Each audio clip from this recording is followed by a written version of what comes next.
આજે શૈક્ષણિક વર્ષ 2025-26 એસએસસી બોર્ડનું પરિણામ જાહેર થયેલ છે, જેમાં અડાજણ સ્થિત શ્રી સરસ્વતી વિદ્યાલયે સતત ત્રીજા વર્ષે ધોરણ 10નું 100% પરિણામ પ્રાપ્ત કરી ગૌરવપૂર્ણ સિદ્ધિ હાંસલ કરી છે, જેમાં 8 વિદ્યાર્થીઓએ A1 અને 13 વિદ્યાર્થીઓએ A2 ગ્રેડ પ્રાપ્ત કરી શાળાનું માતા-પિતાનું ગૌરવ વધાર્યું છે.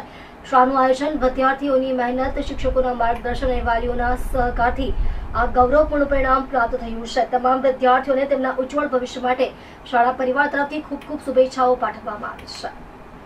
મારું નામ મોદીવીર વિજયકુમાર છે. હું ધોરણ 10 માં અભ્યાસ કરું છું અને શ્રી સરસ્વતી વિદ્યાલયમાં અભ્યાસ કરું છું. મારા પર્સન્ટેજ 97.67 છે અને PR 99.95 છે. આગળ તો હવે સાયન્સ લઈને બાયોલોજી લેવાનું છે. મમ્મી પપ્પા અને શાળાનો ખૂબ જ સપોર્ટ હતો, તેમના લીધે જ આજે જે પણ ટકા આવ્યા છે તેમના લીધે જ આવ્યા છે. ઇતર વાંચનમાં તો બાહ્ય પુસ્તકો વાંચતા હતા, ખાલી એક્સ્ટ્રા ટાઈમ મળે છે. બાહ્ય પુસ્તકમાં ભગવદ્ ગીતા તરીકે પ્રેરણા સ્ત્રોત લીધો છે, એમાંથી કોન્ફિડન્સ લીધો છે. મારું નામ રાઠોડ સાક્ષી પ્રકાશભાઈ છે.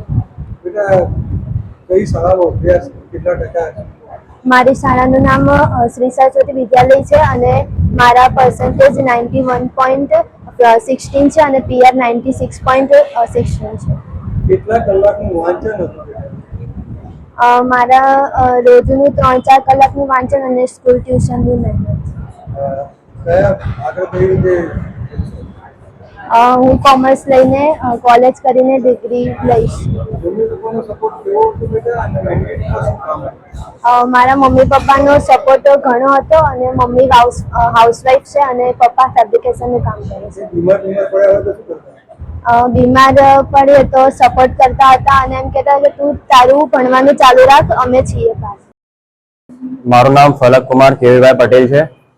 કયા ધોરણમાં અભ્યાસ કરો છો? કેટલા કલાકની મહેનત હતી? હું ધોરણ 10 જેમાં અભ્યાસ કરું છું. મારું આજે ધોરણ 10નું પરિણામ આવ્યું છે, જેમાં મારા 97.63 PR અને 92.66% આવ્યા છે, જેમાં મારું રોજની 4 થી 5 કલાકની મહેનત અને મારા શિક્ષકો અને ટ્યુશનના શિક્ષકોની મહેનત રંગ લાવી છે. રાત્રિ શાળા ચાલતી હતી, શાળામાં તો આવતા હતા? હા. રાત્રિ શાળામાં આવવાથી કેટલા ટકા પરિણામ વધ્યું? રાત્રિ શાળામાં આવવાથી જ મારું 10 થી 20% પરિણામ વધ્યું છે. બીજા બધા મિત્રો જે અત્યારે 10મામાં પરીક્ષા આપશે, તમારે જેવું પરિણામ લાવવું હોય તો શું કરવું? તેમણે માત્ર પોતાના માતા પિતા અને શિક્ષકો જે કહે છે તેને આજ્ઞાનું પાલન કરવું જોઈએ અને રોજનું રોજ કરવું જોઈએ. વાત કરીએ તો શોખ, રમત એવો કંઈક શોખ ખરો? હા, શાળામાંથી જે રમતનો પિરિયડ આવે છે અમે દર વખતે રમીએ છીએ અને દર શનિ રવિમાં પણ અમારું રમવાનું જવાનું થાય. મારું નામ રાઠોડ સાક્ષી પ્રકાશભાઈ છે. બેટા કયા ધોરણમાં અભ્યાસ કરો છો અને કઈ શાળા?